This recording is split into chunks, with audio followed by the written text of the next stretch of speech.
This episode of the Golf Unfiltered podcast is brought to you by WorldwideGolfShops.com. Be sure to go out to WorldwideGolfShops.com for all of your equipment, apparel, and accessory needs. They've even got training aids. They've got all the great stuff from all the brands that you hear on our podcast every week. So once again, that is WorldwideGolfShops.com. You're listening to the Golf Unfiltered podcast, your source for in-depth interviews with the biggest names, brands, and personalities in golf. Our mission? To keep you informed and help you enjoy the game even more. And now, the owner and host of the Golf Unfiltered podcast, Adam Fonseca. That's right, ladies and gentlemen. Welcome back to the Golf Unfiltered podcast. I am your host, as always, Adam from GolfUnfiltered.com. Follow us all over social media at GolfUnfiltered. Send us an email, golfunfiltered@gmail.com. Hello to our friends over at thehackersparadise.com. Its podcast could not be possible without their help. And of course, hello to our friends and supporters over at Cleveland, Strixon, and Zexio. Folks, we got a special episode today. This is technically a emergency podcast. I welcome on a new friend of the podcast, Dan Edwards from thehackersparadise.com. You may remember Dan from a couple weeks ago. No, last week. We were in Orlando for the PGA Merchandise Show. And Dan is back to talk about the hottest story in golf right now as of February 4th, 2020, and that is the USGA releasing, finally, their distance report. And it is a juicy one because there are a lot of topics that come up in the report that Dan and I debate today on the show. This is a little bit of a longer episode, as you can clearly tell. And we go and cover a lot of different things. I think it's clear that Dan and I are both pretty passionate about our stances. I am a person firmly in the camp of, yes, there is a distance problem in golf, and Dan is the exact opposite. And so I believe that we have a pretty good debate here for you all to listen to and to continue the debate by sending us emails, going out to the hackersparadise.com forum and continuing the conversation there. Or, of course, you can hit us up on social media. So we will be right back with that conversation with Dan Edwards after a quick note from our friends over at the Four Golfers Network.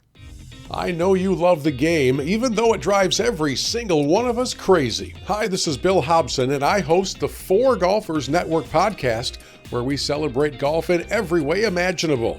You'll hear interviews with the biggest names in the sport, travel features, special contests, and we even take your calls. So after you listen to Adam and Golf Unfiltered, give us a try. Subscribe to the Four Golfers Network podcast. That's F-O-R-E on Apple Podcasts, Google Play, and everywhere else podcasts are found. Welcome back, folks. As I mentioned at the top of the show, joined by Mr. Dan Edwards from the Hackers Paradise once again. Dan, nice to speak with you again. I'm glad to be back, and I'm glad we could take this conversation on in such urgency based on the lunacy of the USGA coming out on social media today, driving what I was hoping to be a long work day into a long Twitter battle day and THP battle day. It did turn into that. And what Dan is referring to, of course, this is an emergency podcast because earlier this morning, we were recording this on February 4th, the USGA released their distance report, their annual distance report, or whatever they were working on over the last year. And in it, there were quite a few things, Dan, that I think on both sides of the coin, whether you think that there's a problem in distance or not, both sides kind of had a little bit of raised eyebrows, wouldn't you say? Yeah, let's be clear. They're not calling it a distance report. That would suggest they're just simply providing us with information. They're calling it a distance insights project, which clearly states that they are going to get their grubby hands on the game I love and try and manipulate it. Not unlike the belly putter, which I hated looking at, but you know what? It made people happy. Did you use a belly putter at any point in your career? Do I look like a guy who used a belly putter? I can't even use a mallet at him. Oh, God. Well, yeah. Well, so Dan and I obviously are both on the forum at the Hackers Paradise, and many of you are listening to this now, know that we started a thread about an emergency podcast, and I think it's safe to say, Dan, that you and I have opposing views on whether or not we think that there is an issue with the ball going too far in golf. Would you say that's fair? I think that's fair. I think it's also safe to say that you have an opinion and the rest of the forum community has an opinion at this point. I got some sweet odds there. I think I'm like minus 500 for the win here. So, and so Dan and I are going to talk a little bit about not only the what did you call it? The inference project? What did they call it? They call it the Distance Insights Project. Oh, Distance or Insights Project, depending on where you're from. That's right. And we're going to talk a little bit about some of the things that were stated in there, as well as our own personal opinions on this. But I guess to kind of kick things off, Dan, I mean, for those who might not have known and who are probably listening to this, obviously after today, the long and short of the report, pun intended, I guess, was that Mike Davis, the head of the USGA, basically said, you know what? Something's going on, and the longevity of the game, and I'm paraphrasing here, is really at stake if things continue the way they are. And I think the phrase that was used in the report was, we have to bring something to an end. And first and foremost, I mean, have we ever seen anything so poignant come from the USGA, so direct?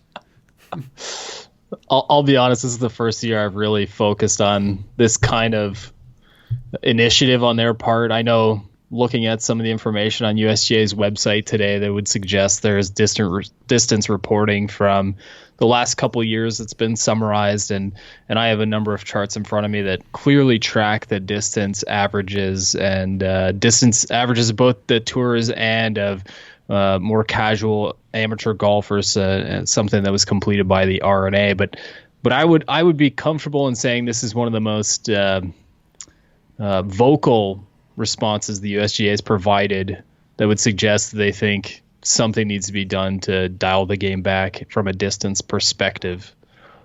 Yeah, and the quote itself, and I'm going to try to read through this quickly here. In summary, this is directly from the report. In summary, we believe that golf will best thrive over the next decades and beyond if this continuing cycle of ever-increasing hitting distances and golf course lengths is brought to an end. And so that's the phrase, brought to an end, that was really just eye-opening for me, at least. Now, you and I play a lot of golf, of course, and listeners who heard us talking from Orlando, you had mentioned that you probably play a lot more than I do. Now, the length of course that you currently play, or at least the tees that you play from, what would you say that is normally? Oh, I can tell you exactly what the tees are after 20 years at an Arnold Palmer course here in Cincinnati. It was designed in 1997. The maximum yardage here is 6,921 yards to the tee. And I don't believe there's a single golfer at my course who can overpower that distance. Combination of solid course design, course architecture, and interesting challenges that stop even the longer hitters from really taking on the shorter par fours. And I play most of my golf at the same courses. Do you play most of your golf at that one course? Yes, sir. And so at least we both agree that there are different tee options. Would you say that at your course there is an issue with amateur players playing from too far of a tee box, or tee boxes that are too long for them? Well, it's funny you mentioned that, because the USGA not too long ago was all about tee it forward. Right. And I feel like this is like that tee it forward ear mentality now. So rolling back the golf ball, I believe personally that 80% of the golfers at my course would benefit from at least considering a tee box forward. Most of them play the tournament tees, which is an issue in itself. That's about 6,550 yards. But we're in Ohio. We don't get a ton of roll throughout the year, and that's a long golf course, considering the average driver distance out there is just over 200 yards or something to that number. Yeah, I would say that's pretty similar here too. I mean, I'm in Illinois, as you know, and we don't get any roll. If anything, we get backward roll. I played this week at 11 holes, and I think it bounced forward once. So nice.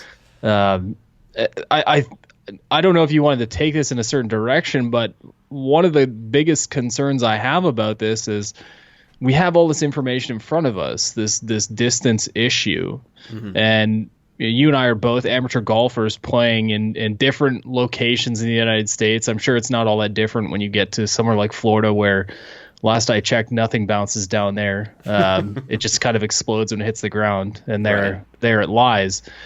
Where are these locations? Maybe it's Texas. Where are these locations that are creating such significant roll that courses are being overpowered by golfers that's on a regular basis? That's kind of the point too. I mean, I don't know. And, for the USGA to include that really in the main summary point about, golf course lengths, and they even mentioned roll a couple times. I mean, I don't know where that is other than what's on the PGA Tour.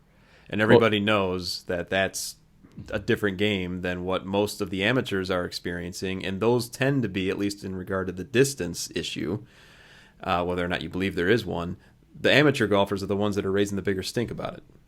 That was going to be my question, because I think you and I both watch a fair bit of golf, safe to say, on TV.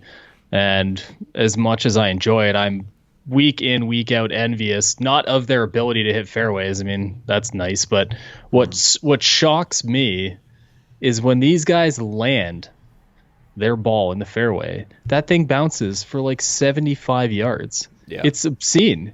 Mm-hmm. And if this is a main problem we have, if this is why golf courses are, from a more visual perspective, being outplayed or maneuvered by high distance players, why aren't they just soaking the course before the tournaments?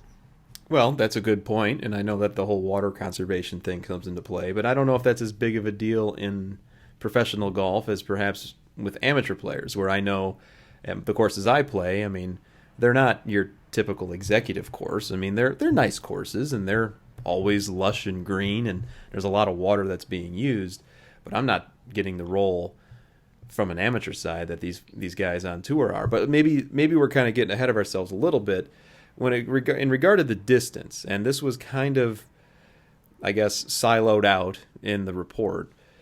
We're talking about two different games. We're talking about the professionals, and we're talking about guys like you and me.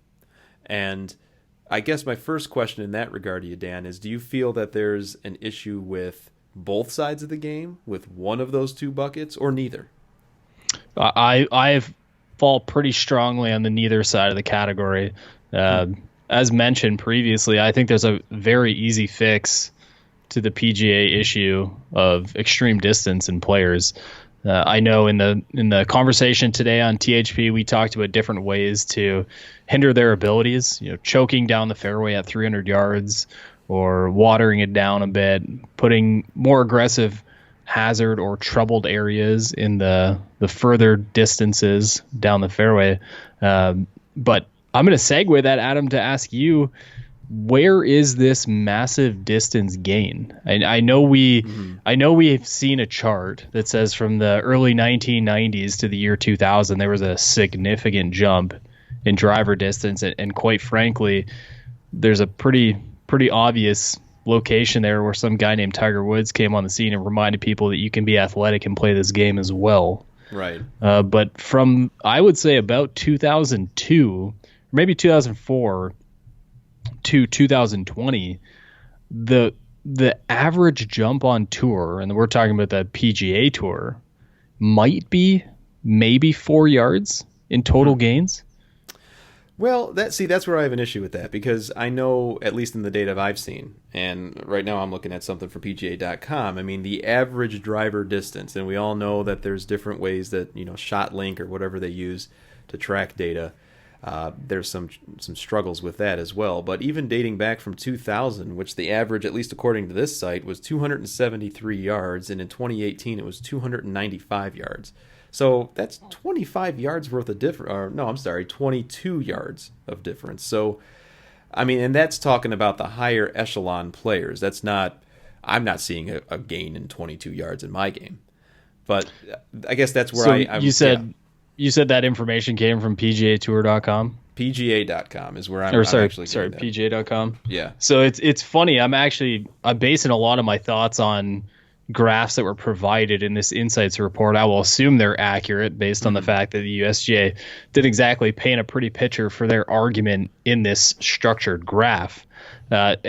This is all drives on the PGA Tour. I'm not sure if this is a measured whole metric for you or not. Sure. But looking at from this perspective, it is a very, very minimal increase at best from over the last 20 years.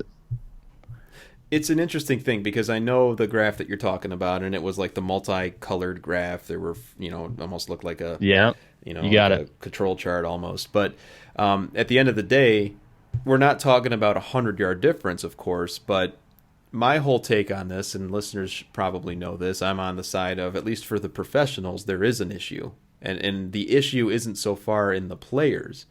It's just land. The availability of space for these guys to hit the ball. And I mean, we're seeing it all over the place, from architectural changes. I mean, Augusta National, I know, is the one name that everyone throws out, and it's actually getting annoying. I agree with that too. But everyone's saying, oh, they're buying land across the street in order to expand the golf holes. And at some point, and I don't totally buy into this camp, but at some point, the courses that were played are no longer the same courses now. And what does that mean for the game as a whole? And I guess that just only matters if you're a true historian of the game, or if you're a purist or traditionalist or what have you. I don't know if I subscribe to that train of thought, because I'm never going to play the game that those professionals play. But when it gets down to the millions of dollars that are spent, billions perhaps, in the professional game, I mean, clearly there's, at least in the data I've seen, there's been an increase in distance, and players talk about it all the time, the bomb and gouge guys. Yeah, that's such a tough and loaded question or comment.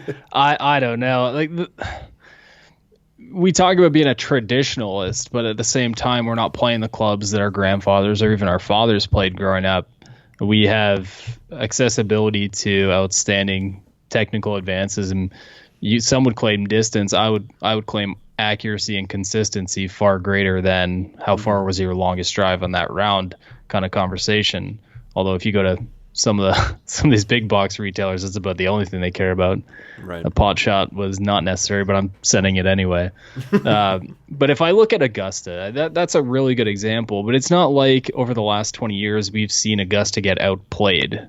Augusta is still a tremendous challenge. Even the best in the world struggle there, and it requires a pretty significant amount of course understanding to succeed there. You're not seeing minus 30, minus 40 as the years go by. You're seeing a fairly consistent number year over year. Yeah, that is true. I mean, with, of course, the outliers that you're going to get at any tournament. And I think that's really what it boils down to. And this is where this argument becomes cyclical, because on one hand, I'm hearing, at least on Twitter and on the THP forum, that, you know what, don't take my distance away. But on the same time, even in the chart that you referenced earlier, Dan, I mean, the distance hasn't really changed all that much, and nor has score overall. And so does the distance even really matter that much? I don't know. You know, and even me saying that can make the point on either end. I understand that, but it's I mean, is the whole distance thing kind of like a red herring in itself? Well, I think it is, and I think distance as a strength really showcases the inability to produce a quality golf course. As hard as it is for me to judge someone who's done something I probably can't do personally, when you look at what makes a golf course interesting and enjoyable to play, if simply distance eliminates that challenge, then maybe it wasn't that well designed to begin with. That's an interesting thought. I'm processing that as you as you mentioned. You can probably come back to that. My question to you, Adam, is if this is a tour isolated issue, which we'll get to that in a second, I'm sure, but if this is purely based on the tour conversation, would you not think the most simplified solution here would be to alter the conditions with which they play? I don't know. Go ahead. Should we stop acting like rock hard fairways should be the norm on tour? Because you're adding somewhere between 40 and 75 yards based on what I watch as I see these balls lumber down the fairway to each drive. If you soften those fairways, is that not the instant fix? I don't know if it's the instant fix, and I'll tell you why. Because I think this year at Kapalua was a good example of what could happen to a course that I think you and I would agree is traditionally one of those courses that just runs forever. And I'm thinking like, what is it, the 17th hole, the 18th hole at Kapalua. And these guys will go out and they'll bomb, they'll carry the ball. I mean, obviously there's elevation changes and what have you. They'll carry the ball, clearly over 300 yards. And then it'll run out, that 50, 60, sometimes 70 yards. But this year there was a lot of rain. And so the ball carried, certainly, because of the elevation, but then it kind of just stuck. And it certainly, didn't roll as much as it had in the past. But these guys were still able to reach the green, no issue, with clubs that were far, lower in your bag, higher lofted than in years past. And I think a lot of that, maybe not necessarily the golf ball itself, but also all the launch conditions and all that, center of gravity, adjustability, everything you can talk about within the equipment itself is allowing these guys to hit the ball further. And so, one thing I would throw out on the table is that it's not just a ball issue. But to get back to your original question, I mean, is that the most instant fix by changing the conditions? I think many people would say that. I'm not so sure.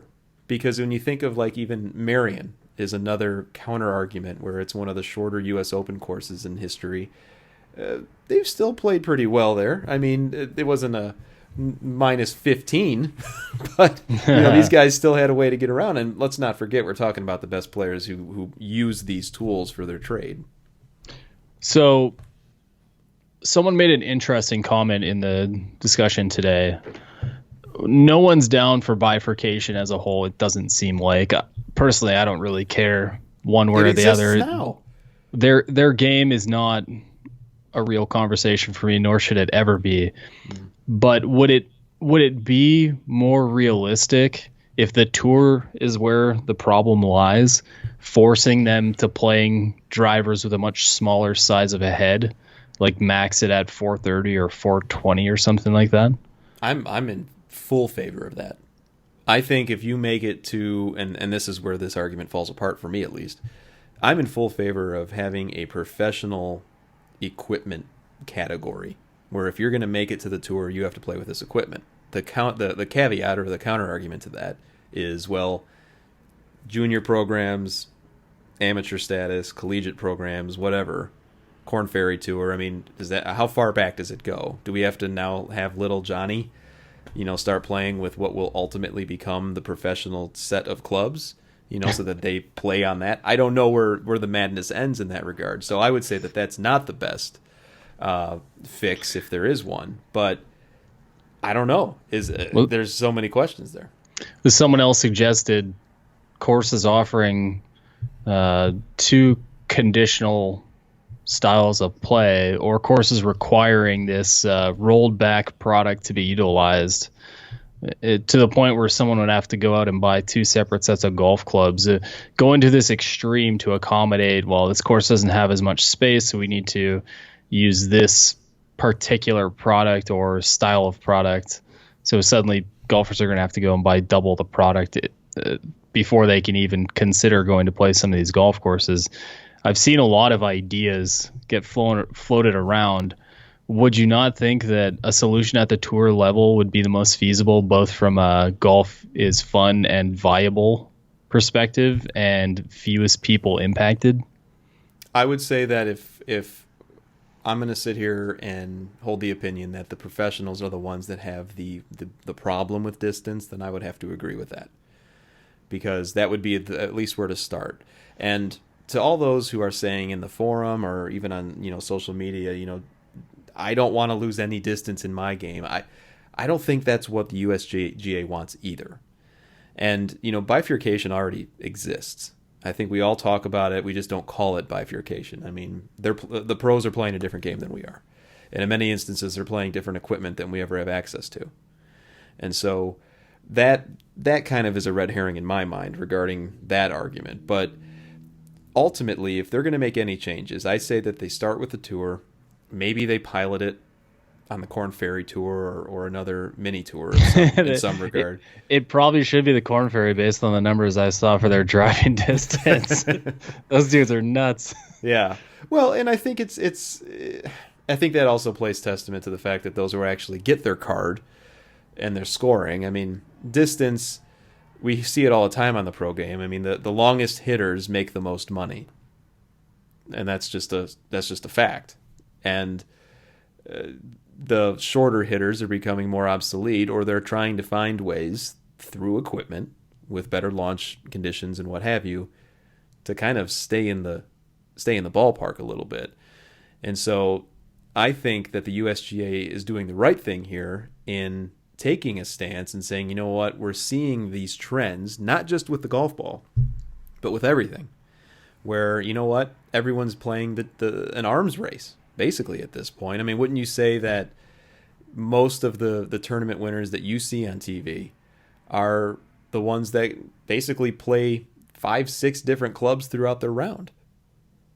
No, it's tough. I always look at the guys on tour playing 500-yard par fours and say, I'm so happy it's them and not me. Well, same.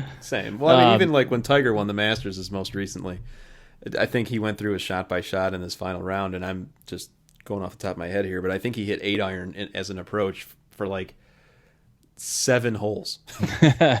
Well, they're good enough that they can kind of set themselves up for that.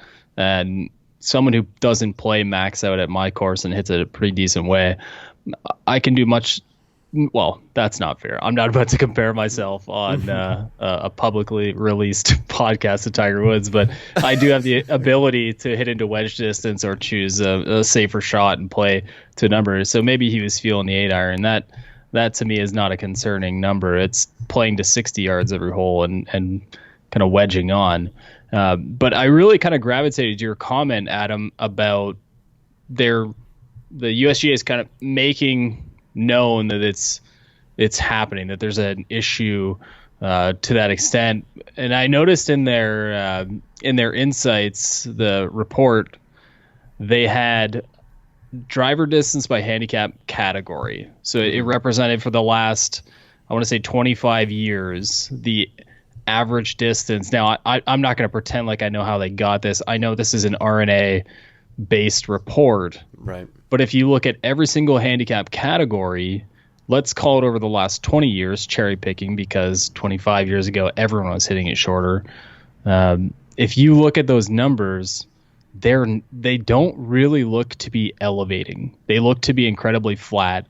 Now, there's ups and there are downs, but overall, it's a very flat number. So my question to you as a volley back is, the USGA is clearly conceding this distance problem at the PGA Tour and are reacting to it. Do you think they're overlooking the fact that 99% of golfers don't have this issue based on their research alone? No, I don't think that, because they haven't said anything regarding what they're going to do to amateur players. All they've said is they've made this stance, at least in the report as I read it, that they've like you just put it perfectly, they've identified and they're taking a stance that, yes, something is going on here.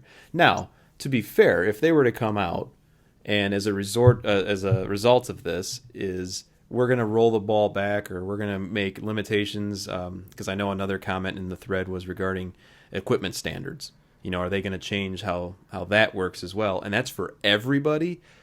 Okay, well, how are they going to do that? Because I've also seen reports, and this is not a new debate by any means, it's been going on for over a year, of, you know, is it all going to be relative if it's swing speed related, for example? So if a faster swinging player, 115 miles an hour and above, let's just say, it's pretty quick.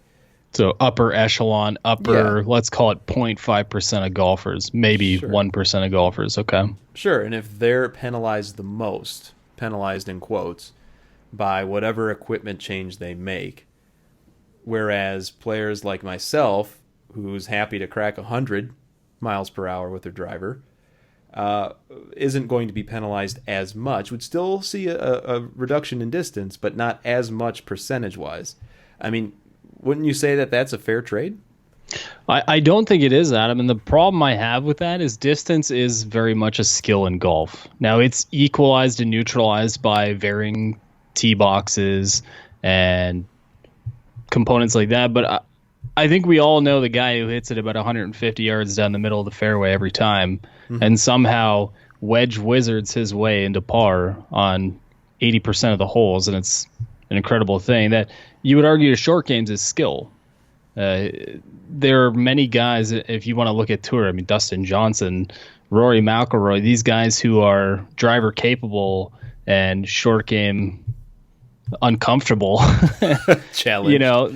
Well, I didn't want, but the point being, it's okay. They don't listen to this. The point being, it's incredibly unfair to look at putting as a skill, but look at distance as something that can be gated, I suppose is the best way of putting it, or governed.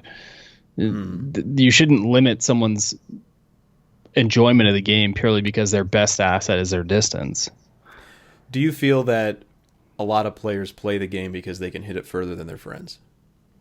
I think, and I made this joke somewhere today. Well, it was a joke to me, but I laughed when I said, you can focus on driver distance as a conversation, but I mean, I call my dad on the phone every once in a while and talk about my rounds, and I say I made this great putt on, number 7 at the O is what I like to call the Oasis here locally. And he doesn't ask me how many times it broke or how big the break was. He goes, well, how far was the putt? It's still distance, man. It doesn't matter what club we have in our hand. Distance is a consideration of skill at the end of the day. And I think that's why it's such a conversation. Now, I think you need to find the right group of people to play with if you want to avoid dealing with distance as a competitive feature. But I play with guys who hit the ball anywhere from 190 yards off the tee to 300 and whatever off the tee. And no one's really, unless they're decidingly choosing to jab someone who normally outdrives them, it's not really a conversation. But I think people look at distance for themselves as a realistic metric as to how they're playing the game. I think that, tell me what you think. When you talk about driver skill versus accuracy off the tee or accuracy into a green, how important do you think it is?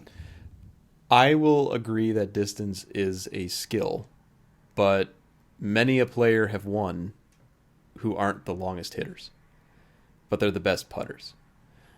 So I would rank, if we agree that distance is a skill, I would say it's probably maybe number 5 in the top 5.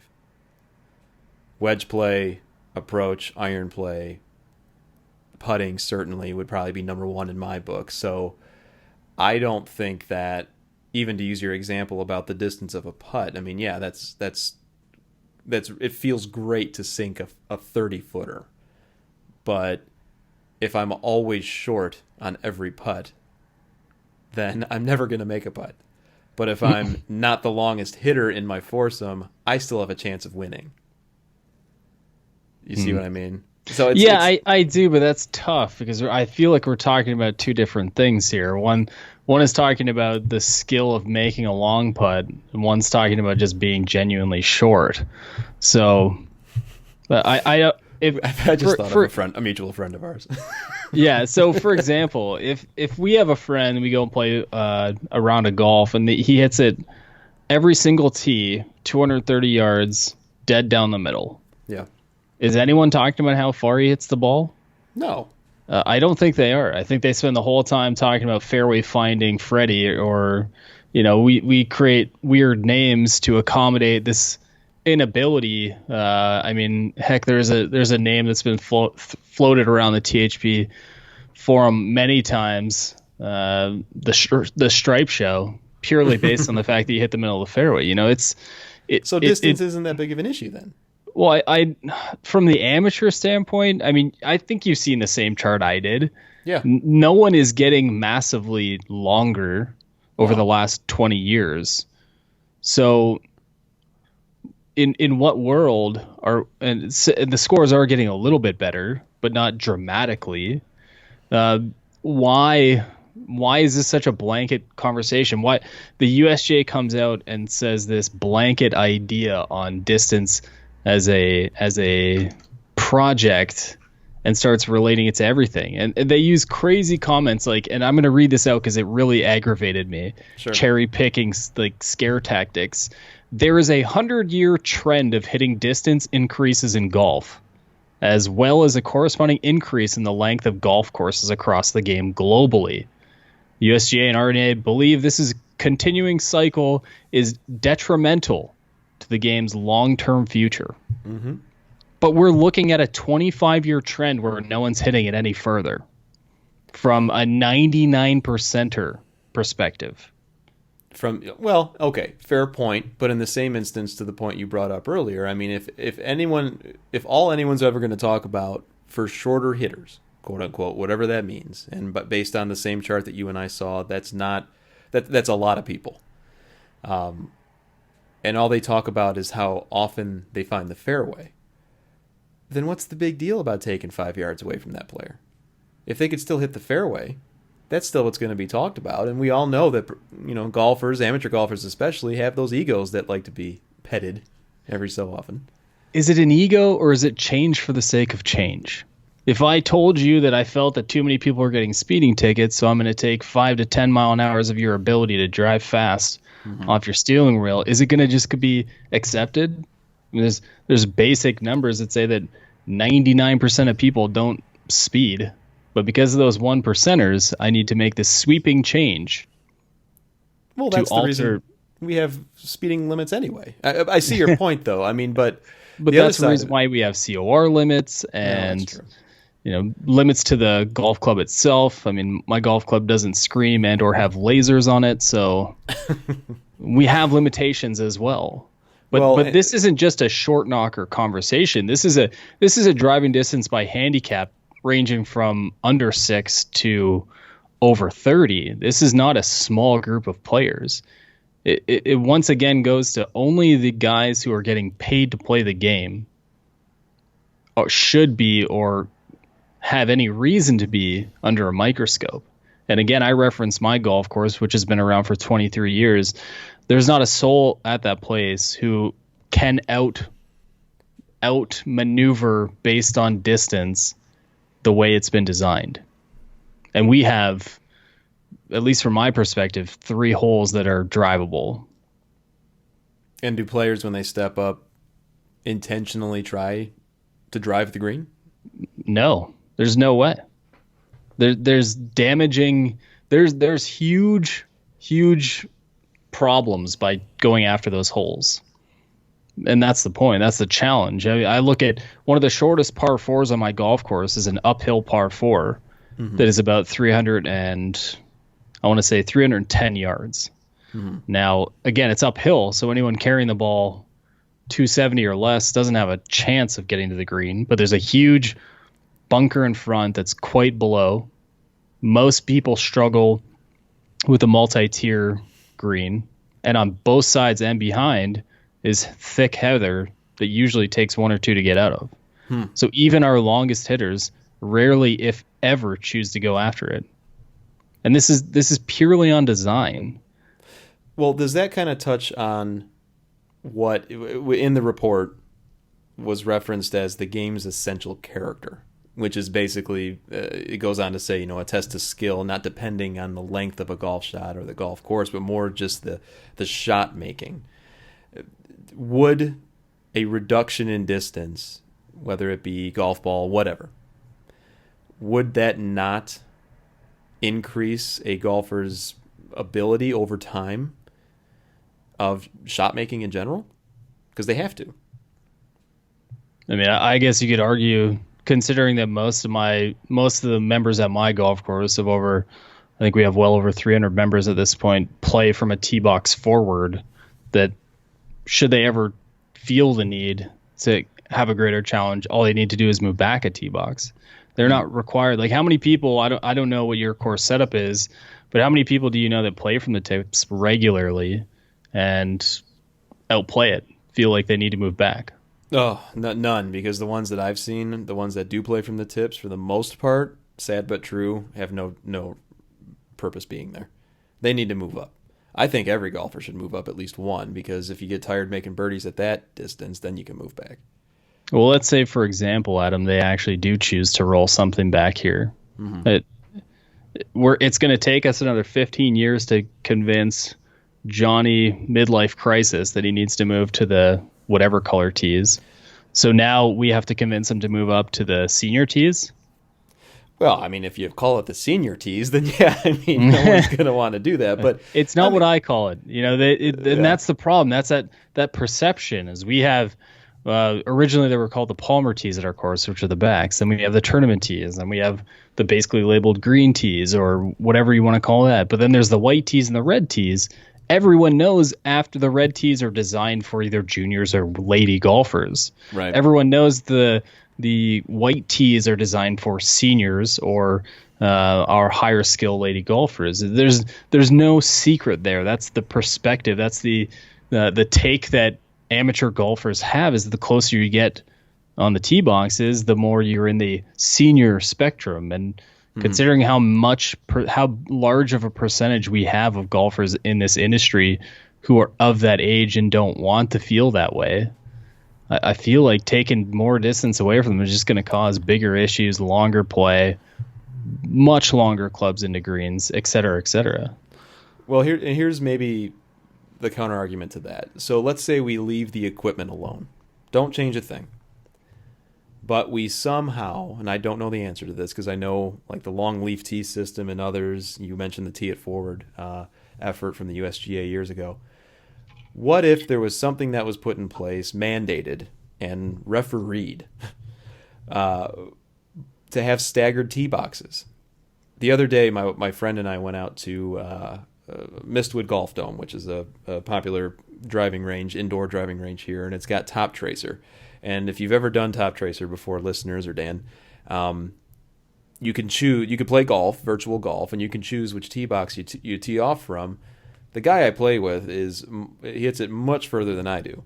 And so we played from different tee boxes. We were both obviously playing basically a video game, but it was more evenly matched because he was probably 500 yards longer from the tee box that he was playing than I was. Now, that's a controlled environment where we were both, as I said, teeing off literally from the same place. But what if something like that was instituted to golf courses where, you talk about perception. The perception now is that a foursome will all hit from the same tee box.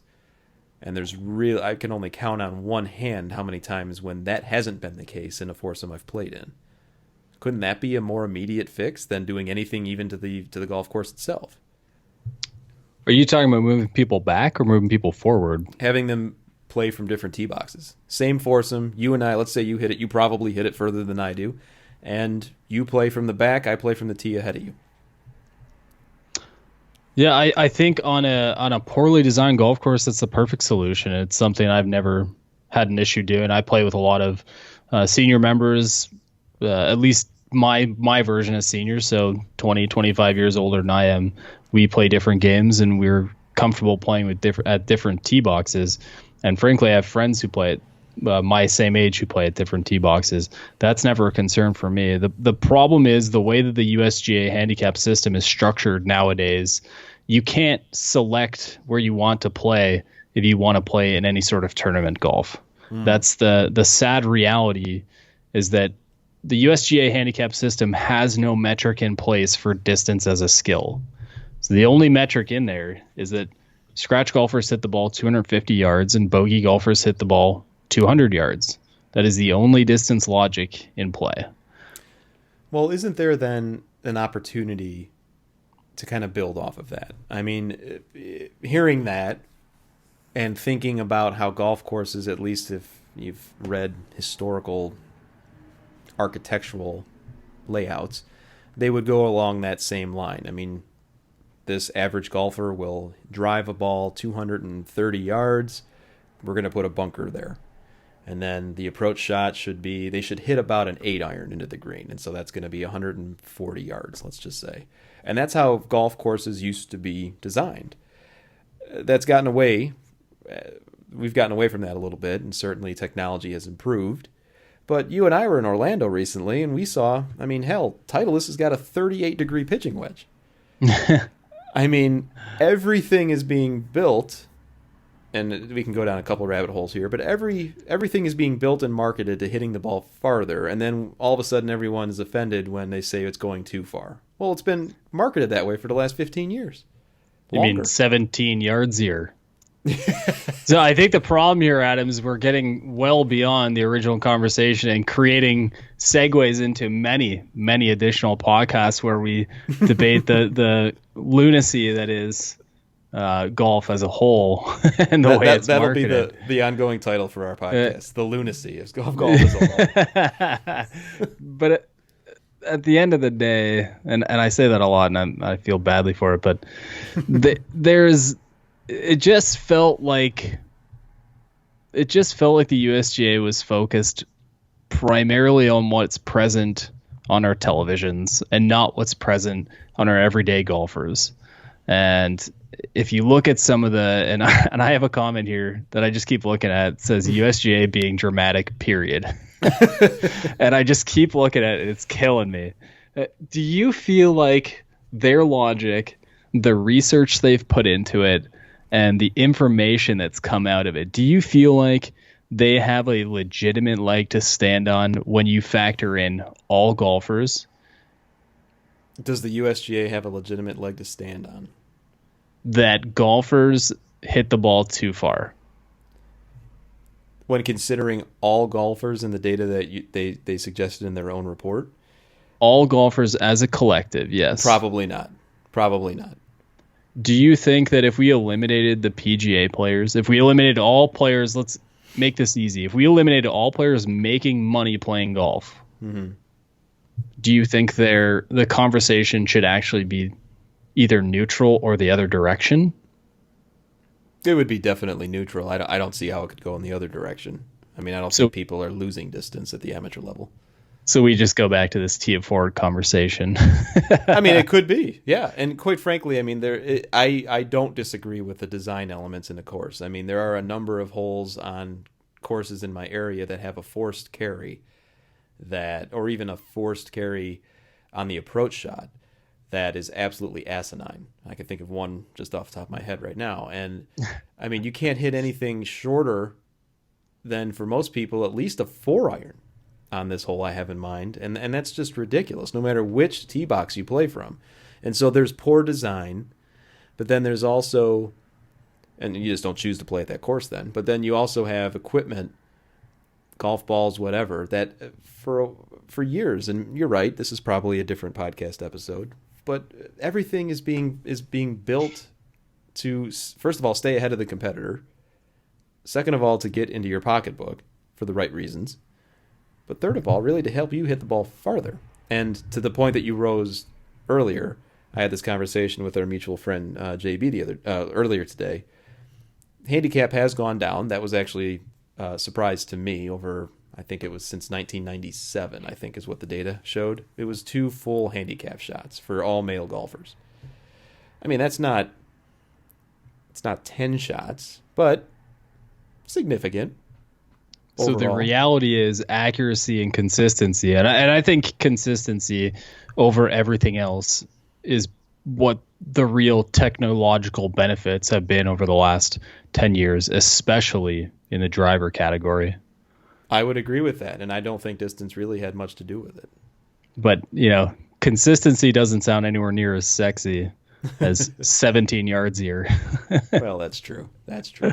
So I want to talk a little bit. I know we could probably chat about this for 2 hours, but I want to talk a little bit more about just the this local rule idea that was proposed or was brought up. I mean, so basically now we're talking about how for tournament golf courses can implement a local rule where they can basically pick and choose which type of equipment they want to use. Thoughts on that? I'm having a hard time even constructing this without laughing. Every time I read something about the game of golf being too stuffy, almost always there are 2 issues. They make us dress appropriately, and it costs too much. And now we're talking about, and I used an example in one of my conversations today that maybe it's not as funny as I thought it was, but I just had read that Pebble Beach is charging something like $600 to play over there now. Yeah, and you got to stay there too. Yeah, so let's say, for example, Pebble decides to implement this. They want the tradition of Pebble Beach to be maintained without requiring additional distance to be created on the course itself. So they bring in these super fancy distance limiting whatever golf ball equipment. Let's call it equipment. And most people, I would assume most average golfers, aren't going to have two sets of equipment, especially if where they play locally doesn't apply that. So let's say, for example, you have to rent it. So now instead of the $600, we're looking at, I would assume, something to the tune of $750 or $800 just to get through a round of golf. Not to mention if they roll back the ball too. And last time I checked, people aren't the best when they play Pebble. Now you're looking at, $750, $800, $850, all to play a round of golf. Is that is that even kind of realistic? Not for me. Like, how many of these you? Courses? Well, no. And I've already specifically stated that if they make these sweeping changes, I will eliminate my gin, despite what all comes with that, purely to continue enjoying the game the way I see it should be enjoyed. And this has a lot more to do with that. I feel like changes are being made that are unnecessary rather than changes are being made that I can't tolerate and or don't support. But from a perspective of would I be comfortable doing that? Would I be comfortable going and playing a course or paying into that system?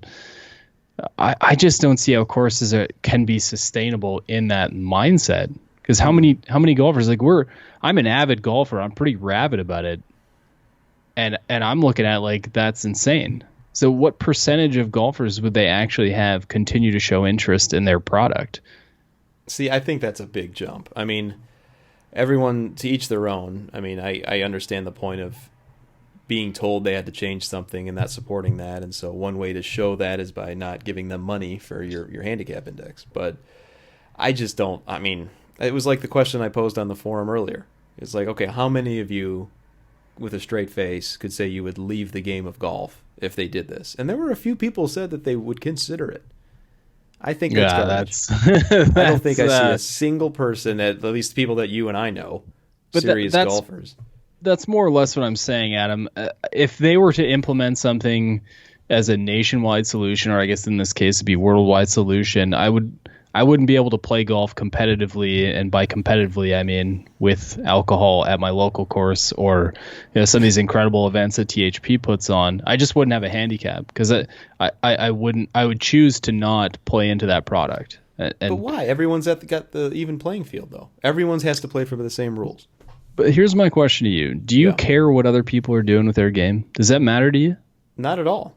I have never played the game of golf based on what other people do. I've always used it as a metric against myself in the golf course. Sure. And I think right now, and sure, I've had some success in the game individually. I look at it right now and I say, we are on neutral ground. I'm aging. I have a kid. I have a wife. I have a house and job.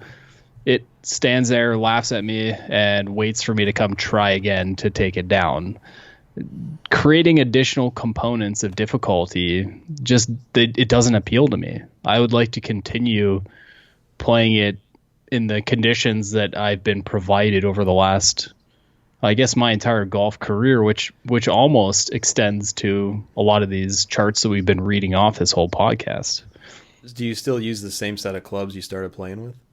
No, I don't. I don't at all. So you're not even playing the same game that you started with that you caught the bug with? Yes, I am playing the same game, just not with the same product. I guess my point being, though, is that golfers, and this makes sense, but golfers are okay with change as long as it benefits them, but are against change if they make the game a little bit more challenging. I think the game is challenging enough. I think accessibility to the game, it's something that I've worked on incredibly hard for the last, let's call it 20 to 25 years of my life. And I watch people struggle to play it. And I don't see making it more difficult as being a way to grow the game. I don't see making it more difficult as a way to increase the enjoyment of the game of golf. So to my end, as a somewhat non-competitive guy in the game that I love now, I just continuously say, what's the point? Get your hand out of the game I love and let us enjoy it.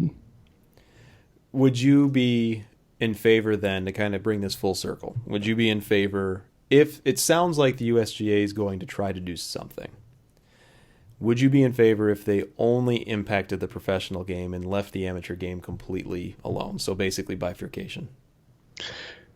I think it depends on what they do, Adam. I think I've been pretty clear that course conditions play a much bigger role on distance than anything else we've seen in the last 20 years. I don't think that the statistics support their claims. I think that golf course architects need to be a little bit more creative in how they produce their courses, whether that means they need to put up a porta potty to the right of the tee box to where, I mean, you saw Bubba. Yeah. Where's that in Asia, aiming basically backwards on a tee box. I mean, there's 100 ways to play a golf course.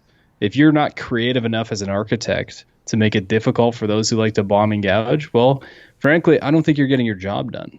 And that's a harsh criticism, and I get that.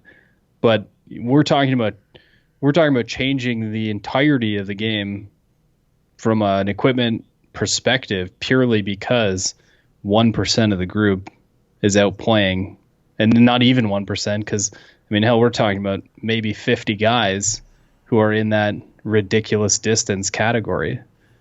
But again, I think it can be guarded by simply throwing some reclaimed water on the course 2 and 3 days out of a tournament. How much does it change? How much do you think current distances on a golf course change in 2020?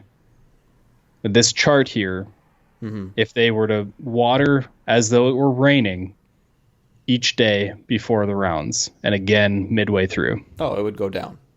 Distance dramatically, right? Yeah, 100%. And guys like Bubba, that's a great example you bring up. They wouldn't, because of the distance factor, he was able to cut a corner, literally, against the way that the hole was intended. And regardless of how far people hit the ball, whether it be that far, which again was the only reason he was able to do that, is because the ball goes too far. Regardless of how far the ball goes, humans are going to find a way to skirt around. They're going to find the loophole. And maybe it's one thing one year, it's another thing another. But at the end of the day, I think what we can agree on is that this has certainly sparked a rejuvenated debate on a topic that's been ongoing for at least 2 years. And the thing that I think frustrates me the most, and I don't know how you feel about it, is the fact that we got to wait another year based on the report that they're just going to study it more before they actually tell us what they're going to do. I mean, how long does this take? Well, that's why I laughed when I saw the 2015, 2016, 2017, 2018, 2019 distance report. And yeah, I'm kind of freaking out a little bit from not from a traditionalist perspective, mind you, but from a leave my game alone with hands shaking, get off my lawn kind of mentality. And again, Adam, I don't think it has anything to do with me not liking the idea of reining in the game. I think the problem I have is the percentages of where it's genuinely problematic right now.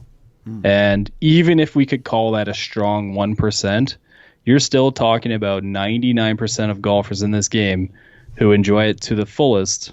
And for the love of God, please, whoever's listening, tee it forward for the other 60% who are playing too far back. But that is genuinely my biggest problem, is that it's going to impact a massively larger section of golfers than it's going to help. Time will definitely tell. And listeners, once again, we're speaking with Mr. Dan Edwards of the Hacker's Paradise. You can follow him on social media at Canada Dan Golf. Is that how have we agreed? And that's how you say it? It's Canada Dan. No, it's Canada Dan Golf. Canada Dan Golf. You can follow him on Twitter. He's also on Instagram as well. Dan, this will not be the last time we talk about this. It's going to be interesting to see how the news unfolds in the next few days, how reaction continues, not only on social, but also on the hackersparadise.com forum. Thanks so much for hopping on. I'm sure that we will continue this conversation both offline and on the forum. Thanks, Adam.